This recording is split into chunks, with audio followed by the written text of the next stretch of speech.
going to monopolize the time of these amazing people for a little while, and then I want to throw it out to questions to the audience. So you can read our speakers' backgrounds in your apps. But just so you know, sort of the way that I've boxed our speakers, I've put the role of talking for HR and talent for Jennifer, who you just heard from, and gave us a bunch of great thoughts to jump off from. Megan, I'm going to ask to speak from the lofty heights of policy from her background with the pre-tweet White House, and as well as the manufacturer's lens. Now she's with Applied Materials, and then we asked Stephen sort of to carry the weight of the manufacturer's viewpoint. So, and of course they can hop out of their boxes anytime, and I will hop out of my moderator's box every now and then because I've been lecturing and writing on the future of work for the past 4 or 5 years and have a couple opinions to venture as well. So, and let's see if we can manufacture a few sparks. Okay, so Stephen, so you obviously have a very broad lens with mapping on issues for manufacturers. If you look at some of the most important trends or things affecting employment and talent now and going forward, what are the sort of 1 or 2 that really jump out to you? Well, the first one, and Jennifer, you've already touched on it. It's huge. It's the skills gap. You know, we have, I don't know, what did we have? Probably how many? 500,000 open jobs right now in manufacturing, perhaps, or something, because they can't fill those jobs. Even though we have a growing number, I believe, of STEM skilled students, they're just not going into manufacturing. But practically speaking, I think the biggest challenge right now, considering the theme of this conference, the biggest challenge right now is what is work going to look like in the future? What is the future of work in manufacturing? 10 years ago, if we had known what the future of work would look like in manufacturing today, perhaps we could have really started putting the foundation down in terms of STEM training, in terms of analytical reasoning for students, reading and math skills at the K through 12 level, and I'm sure we'll get to that. But practically speaking, it's I think the number one issue is going forward is what is work going to look like? And let me just say, the elephant in the room for this, I think, is robotics. You have 1.6 million industrial robots in the world in 2015. 2.6 million industrial robots will be in the world by 2019. That number is going to double by 2021-22. Everybody in the audience now knows what exponential means. The growth is going to be exponential in terms of the computerization and the robotics in manufacturing over the next 10 to 20 years. And what does that mean for manufacturing? Well, Ball State University just came out with a study not that long ago. It said most of the job losses between 2000 and 2013 were not related to trade. They were related to efficiency enhancements, a lot of that being automation. But more important, Darren Acemoglu up at MIT, about 2.5 miles that way, and Pasquale Restrepo at Boston U, I think it's about 2 miles that way. They came out with a study not that long ago that said that since 1998, for every 1 robot per 1,000 workers, 6 manufacturing workers or 6 workers have lost their jobs. So do the math, exponential growth in robotics. What is work going to look like in manufacturing? What type of skill sets are we going to need in manufacturing in 5, 10, 15, 20 years? We're going to have a manufacturing sector in 20 years here. It's going to be thriving and dynamic. It's not going to look like it looks today, but what's the workforce going to look like? Right. So, and I want to come back to that when we talk about some of the strategies for manufacturers. But Megan, I want to jump to asking you from some of that policy perspective. So earlier, Deborah was talking about that the U.S. is actually on track to sort of retain its #1 spot in manufacturing, but we've still got a ways to go. What are the 1 or 2 things you can think of that you think would actually move the needle and really help to fuel that process? Yeah, U.S. competitiveness? Thanks for that question. I think one of the first things we need to do is set out what is our desired goal, what is the future we want to live in. So I want to live in a world where American manufacturers continue to define the industries of the future, where we are globally competitive, our manufacturers continue to provide the ladder of opportunity to the middle class, and that we have democratized that tacit manufacturing know-how so that anyone, anywhere that wants to participate in solving the grandest challenges of our times can. And if you want to have impact on that scale, the federal government is going to have to play a role. So I want to highlight two particular initiatives that we worked on during the Obama administration's Office of Science and Technology policy that have been touched on throughout the summit already. So the first is Manufacturing USA. This is the national network of manufacturing institutes. You've already heard from America Makes. They focus on additive manufacturing. You heard from a representative of the Advanced Robotics Manufacturing Institute.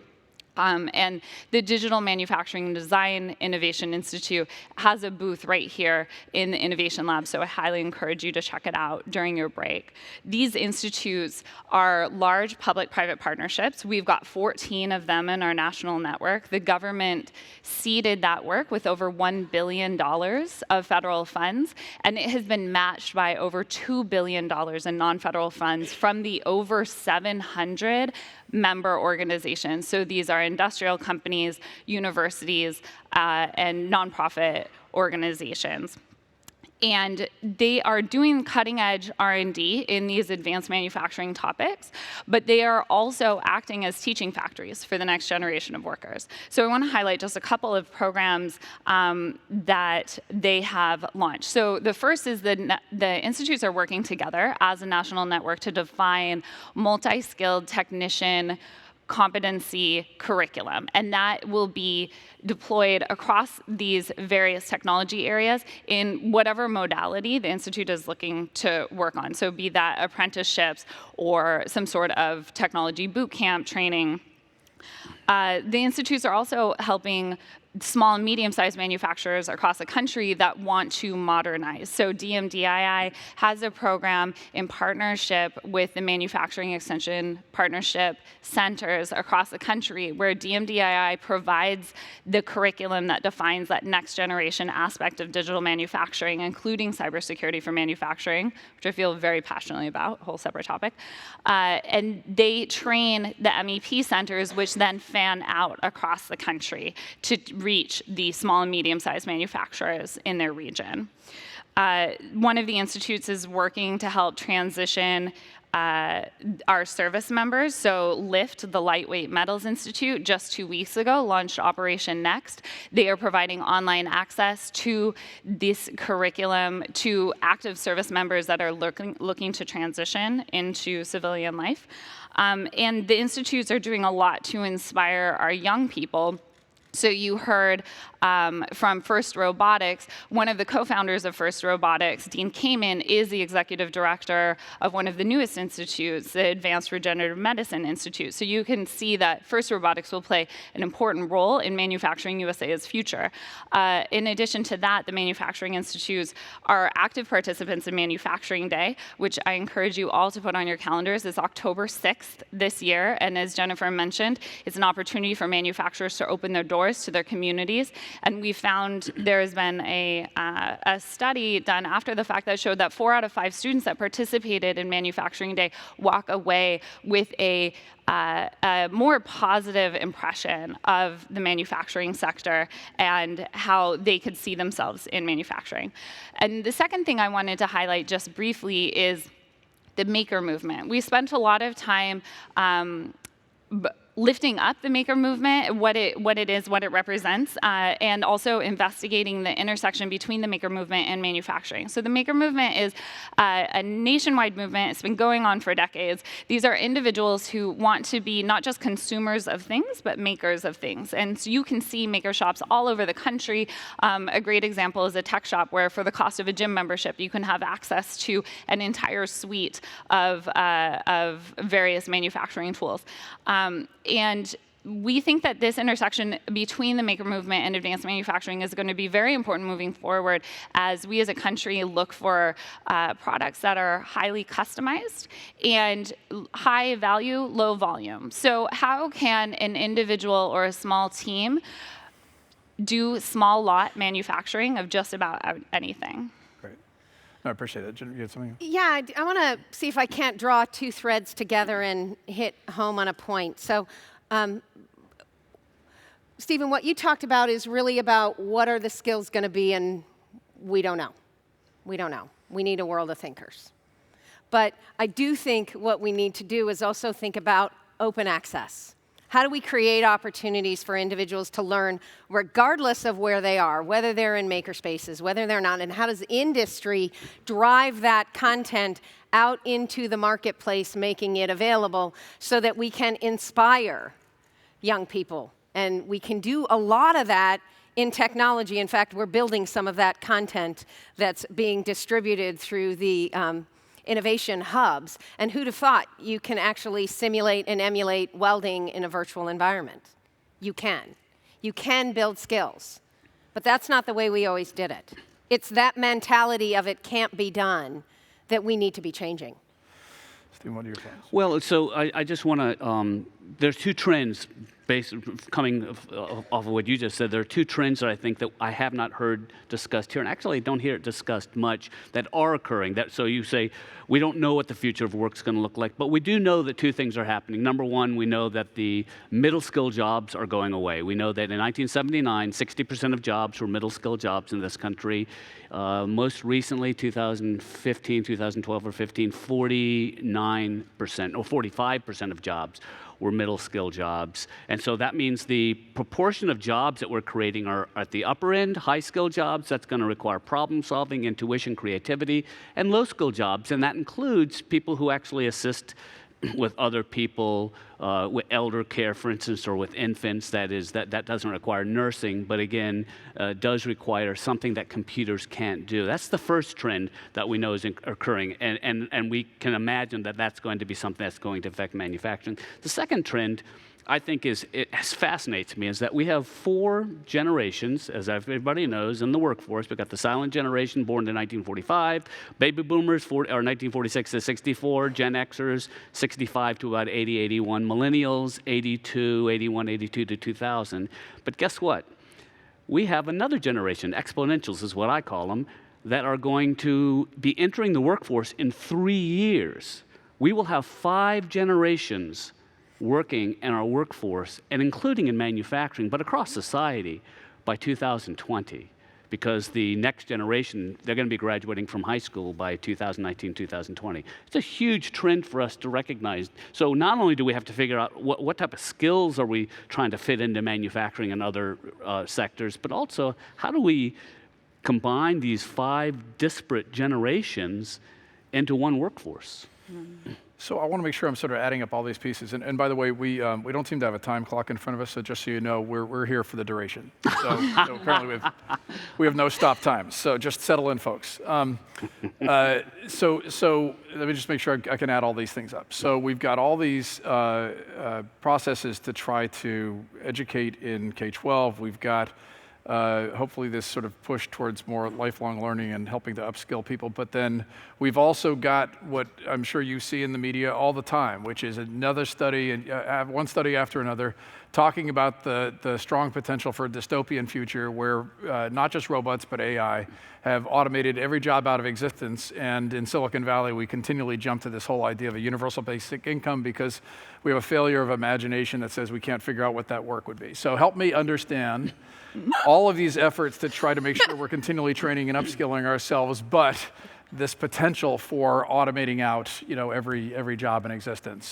Discuss. So can I, let me start with just the dystopian future, which is a fun thing to talk about. I think Martin Ford, his Rise of the Robots a couple of years back, that's kind of started it, although there was discussion before, and you have a lot of very, very bright academics in discussion. And in fact, it's a very divided camp, right? You have folks like Dr. Otter over at MIT who are saying, we've always created more, even though we lose jobs, targeted jobs, we create more work in the long run because productivity creates wealth. Well, historically, but we weren't using high tech. Right. Well, high tech, but it was high tech then. It was high tech then, though. But you're exactly right. And then you have others on the other side, for instance, as Mr. Ford, who say this is going to be a challenge. We're actually going to wipe out entire groups of people out of work. There's going to be mass unemployment.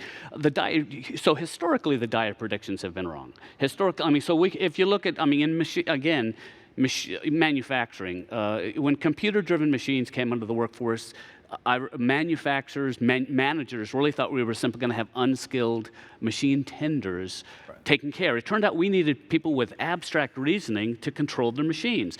When ATMs came on board, we thought the word was that all bank tellers would go away, and in fact, we have more bank tellers. There are fewer cashiers now, but there are far more people in the financial services industry. So the point is, let's get back to basic economics, and it hasn't gone wrong yet. It may it may be wrong now, but in the past, productivity-enhancing technology leads to increased wealth. There are targeted job dislocations, always going to be. On the other hand, the wealth that's created in society does lead to new industries. It leads to new job creation, new consumption, which leads to new job creation, but not necessarily in manufacturing. Right. In industries related to manufacturing. So I just wanted to kind of lay the foundation on that, on dystopian future. And as we found in high tech, I mean, in terms of, there have been studies, McKinsey, for instance, did a study that compared the output of a company 20 years ago and the number of employees that was required, and companies that are fueled by high tech, you've got, an order of magnitude, of, one to two orders of magnitude, a tenth to 100th the number of people that are required once you start to really apply information technologies. What about you guys? I was going to say, I'm going to take a slightly different visual here. So I'm a big Disney fan, and WALL-E showed it didn't work because they came back to Earth, man. We by nature are not lazy. Okay. We are individuals born for movement and action. So we're not going to Mars. We could go. Yeah, I actually think we may go to Mars, but we're not going to sit fat and happy in a lazy boy and watch life happen. I do think there's an element of human nature in here that we're sort of leaving out of the equation, which is we are creative and curious people. So yeah, we don't have a lot of farmers, yet we have more food than ever before.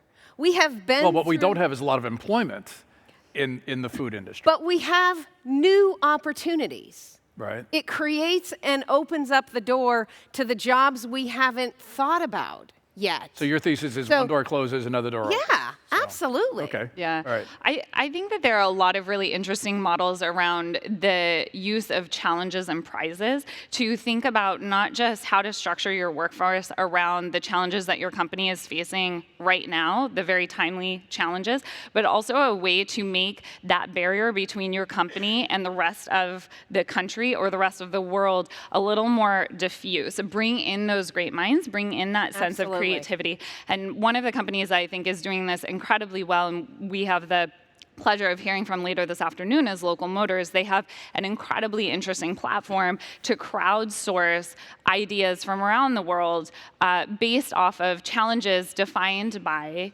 industry, defined by specific companies. And what we've found is that these challenges are not just timely, they don't just open the world's eyes to the challenges that your company faces. So a little bit of brand recognition, a little bit of look at all the interesting problems we work on, but you get a very diverse community of solvers from a variety of age ranges, a variety of backgrounds. And I think that that is something that requires that human creativity. Right. One of Jennifer's doors opening, you believe, is this opportunity to be able to allow manufacturers to leverage talent external from the organization, but to be able to continually solve new problems and therefore create more net employment. Well, and it's also, I think, it's not just manufacturers, it's human nature. Philip Auerswald, a professor down at George Mason, came out with the book, The Coming Prosperity, I think it was around 2012, and in it he said, when human capabilities are substituted by computerization, we tend to develop new human capabilities. It's happened for the last 200 years, ever since industrialization started. So I guess that just complements what they're saying is that, and by the way, as David Otter at MIT points out, we have 150 million jobs today, more than ever before, and yet we are more automated than ever before. Again, it may not be in manufacturing, but it is in a lot of manufacturing has a job multiplier effect greater than any other sector. Today, it's one manufacturing job creates 3.5 other jobs in other sectors. And that's more than any other. So the point is, it may not be in manufacturing, but it is in definitely other parts of society. I don't think we're thinking about manufacturing right either. It is not just the historical, low-skilled, rules-based environment. It is about global challenges. It is about the, I'm like the Kevin Bacon of manufacturing. I can, with 3 degrees or less, tell you how it's a manufacturing process. Because it's about the process, it's about the product, it's about the people. It is not just about what we had in the history. It's about what we're driving towards change. It's happening in how we make food taste better, how we make water cleaner, how we make energy available. All of that has elements of what it takes to make things. So I think how we've put manufacturing in a box, and no offense to industry, man, they ran hard and fast away from, well, I'm not a manufacturer, that's somebody else. The point is, we did it to ourselves. Well, can we rename it? Can we rebrand it? It is. We just don't talk about it that way. So just to your point about the sort of net employment that we have today, the truth is we're just to have an opinion on this topic, we actually have really high level of underemployment. That is that the Great Recession allowed employers to actually pay people much less than they did before. And a significant amount of employment is actually employers' upskilled jobs. That is, it formerly required a high school degree and now require a college degree. So that's how you get underemployment, is people who are trained for much better work.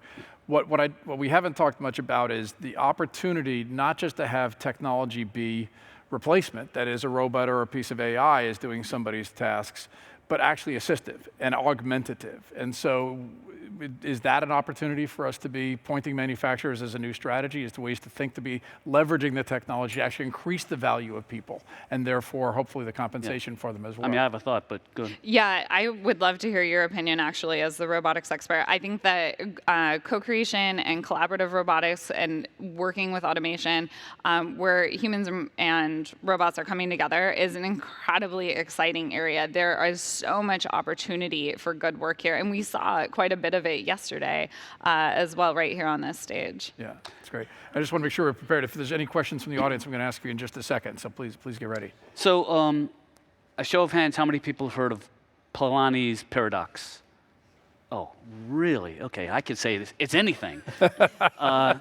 Go for it. Michael Polanyi, a Hungarian economist, mathematician, economist, said that if you cannot describe how you do something, then you cannot program a computer to do it. So problem solving, intuition, creativity, all sorts of things that humans have a capability to do, we can't actually describe how we do it. We just do it.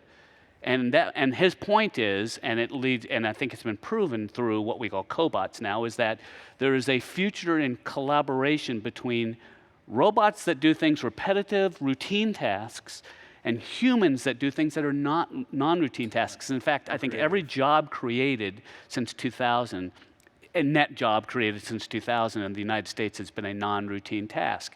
And so the point being, you're going to see that. Robots cannot completely run a factory. Robots cannot completely run a supply chain. The data that they distribute and the heavy lifting they do are really important, but there's an enormous opportunity for humans with our comparative advantage in those other areas to actually to actually help or complement and work with robots. Right. So let me just make sure. I'm going to cut you off, Jennifer. We've got very short time for questions. So I want to see if there's any questions in the audience, or otherwise we're just going to keep rolling. Can't even see any hands out here. Okay, all right, go for it. I want to hit on that upskilling or underemployed. And I had a young woman that, when I was at the Manufacturing Institute, worked for me. And part of the reason I hired her was during the interview process, she said to me, "My parents sold me a dream that doesn't exist." Think about that. I'm not going to ask you to raise your hands, but how many of your parents have encouraged your young son or daughter that the pathway to success is a 4-year degree? That's what's wrong today. That's not the reality of what life is going to be. And there are a lot of young people that are coming out with dreams that don't exist. Concurrent to that, there's a whole generation where having to relearn because they were told you'll get here, you'll have a job for life, that have been left behind. I think technology plays a huge role in how we reach that learner where they are, offer them a personalized pathway. not a brick and mortar, but in an environment that allows them to learn real time in an environment so we can raise the skills of everyone, because knowledge is in fact what creates value. So one of the biggest challenges, as Deborah was talking about, sort of the driving through the heartland and seeing this, the very asymmetrical economy that we have. How do we ensure that the kind of manufacturing capacity and the kind of employment that we're talking about gets more broadly distributed? Because right now what we've got is a trend towards actually aggregation, and mostly in urban areas, that continues to leave some of the challenges in the rural areas. So how do we make that more distributed? Solutions. Well, I would just turn back to some of the things that have already been highlighted on this panel. The idea of Manufacturing Day as an opportunity for manufacturers to share with their local community, look, these are the challenges that we face. These are the things that we are trying to make right here in our hometown. Come help us. Come be a part of this ecosystem that we're growing. The use of challenges and prizes to, again, get out into the world, the challenges that we face and that your company faces, in a way that anyone can participate in that dialogue. And just to continue what Jennifer was mentioning, I think it's incredibly important for employers to focus on growing the pie as opposed to poaching from each other's workforce. And Right Skills Now, which NAM has been a big part of, is an incredibly important initiative in that direction, where we're coming together, employers are coming together to define these industry relevant certifications and skills that they need right now, and then making that curriculum available to the masses so that anyone can upskill themselves no matter where they are. And from a broader economic perspective, we know that what Michael Porter called industrial clusters, what Willie Shih and Gary Pisano call innovation clusters, we know that generates tremendous employment. So I think government does play a role. How do we get innovation clusters recreated? I mean, you have them in Boston, you have them in San Francisco, you have them around the country. How do we get them recreated into the old Rust Belt or the Detroit area? Yeah, more in community, distributed in communities that have been more broadly exactly affected. So, okay, so we just got a couple minutes left, so lightning round. So you've got one recommendation for the folks in the audience to be thinking about or changing their strategies related to the future work in their organizations or for themselves as individuals. You got one recommendation to tell people to go away with. What is it? I'll start with you. So I'm going to draw a vision that other industries do very successfully. This week at Northampton Community College, 8 individuals will graduate having taken online content in the community and technical college, and a row of employers will be standing there to hire those graduates in the Right Skills Now 180 Skills Boot Camp. And my comment to the executive running it was, make sure your employers bring their logo where. Think about that. Branding. I think it's just really important to get out there and talk about your problems. Talk about the challenges that your company is facing, because it's inspiring, it gives you brand recognition, it gives young people a chance to envision themselves solving those problems moving forward. And there are so many ways to share the challenges that your company is working on and that the challenges you are trying to tackle every day. And I think that that's incredibly inspirational. It helps drive that creative spirit that we have. And I think it's incredibly important. You can do it through challenges and prizes. You can do it by opening your doors on Manufacturing Day and sharing with your local community. But this idea of moving towards trade secrets and other forms of IP that are very closed door, while there is certainly great reason to move in that direction, I still think it's incredibly important to articulate to your local community, these are the things that we're doing, and this is where we could use your help. That's great. And I'm just going to say, I'm going to take the long view. Anybody who wants to be a leader in manufacturing in the next 10 years, educate yourself about the difference, about the capabilities of robotics, the capabilities of humans. There's a lot of research being done out there, and we're learning more and more. But the main thing is, don't buy into hysteria, but do be very aware of the fact that this is a changing workforce, and we're going to have a much different need in 10 years, and we have to educate ourselves. And I'd start reading the research, the literature now to try to figure out, okay, what is it going to look like? Well, I want to play off of that. So just to add another one, I think it's really, really important that we all have the mentality that this is not an anomalous time. We've got to take Peter and Ray Kurzweil's mentality that we're actually at the elbow of the curve, and change is going to continue to accelerate, and is going to accelerate even faster. And so we're not going to solve this for a point in time. What we need to do is build the adaptive skills to understand that this is going to happen on an ongoing basis.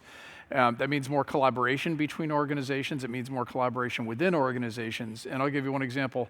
One of the best things you can do to be able to affect the decision making as we're trying to educate our next generation of workforce is to increase market signals. The more that people out there know the kinds of demand you're going to have, the kinds of skills that you're going to need in the future, the more you can collaborate with other organizations to be able to make that information known, the better that the people who are creating nano degrees and are doing these code camps and so on can actually calibrate around the types of skills that you're going to need in the future. So the more you can increase those signals, the more you can tell people what it is you're going to need in the future, and do that on an ongoing basis, the bigger impact that you can have.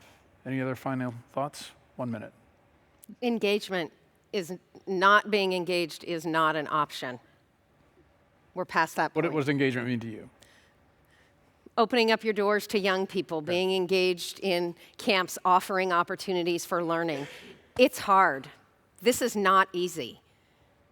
But waiting for government to solve it or waiting for somebody else to solve it, we are so past that time. There is a sense of urgency today that requires immediate action and leadership. And I would argue that none of this is rocket science. I've been in this industry about people for 20 years. And what is most important is, in fact, leadership. That's what we need. Great. Any other thoughts? That's it. No? I would just add that I think opening the conversation more broadly also gives employers a chance to pay for results. You can define your challenge up front. You can say, look, I want to pay for somebody to solve this challenge. I think it's a win-win. Yeah. So part of me then is the mentality that in the same way we're talking about increasing market signals, the more that you can see your organization as having soft walls, it's not just employment or not, that you're actually thinking of this broad talent pool that you have access to, and you're not only solving your problems, but you're helping to train that next generation, and even workers who have been disaffected or older, to be able to have meaningful work and to be able to contribute to organizations today. Awesome. Good. Right. Please Thank you. thank the panelists. Thank you. Thank you. Thanks, guys. Great job.